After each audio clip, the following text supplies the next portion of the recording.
There was a shocking display of racism in our region today, and we want to warn you that viewers may find comments in this next report offensive. It happened at a rally in Niagara-on-the-Lake to recognize African Canadians who were buried at a cemetery in the town. Al Sweeney has the story.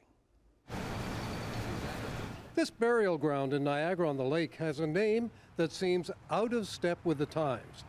The two grave markers still standing are of white men who had a church here in the 1800s.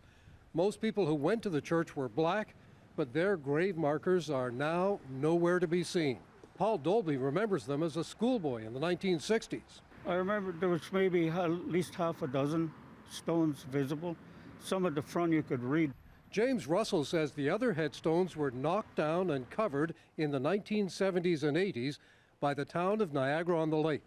The people here who were freedom seekers who came up in the 1800s have now been rendered anonymous, and that's a shame. His campaign now is to have the town restore the headstones, 19 of them, to their graves marked with flags.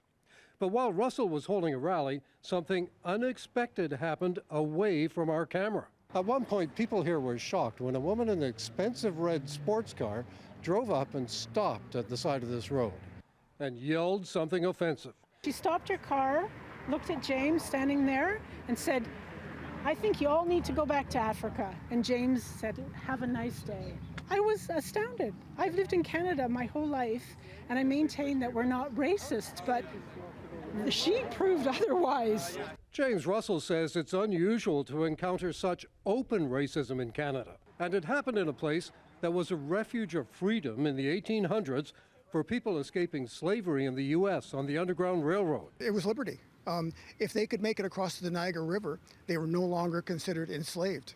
Supporter FELIX Abbott says the town doesn't care about this aspect of its history. They're not on board with Black history, and they don't want to understand the struggle, and they want to cover up Black history, which is something that we can't be happening.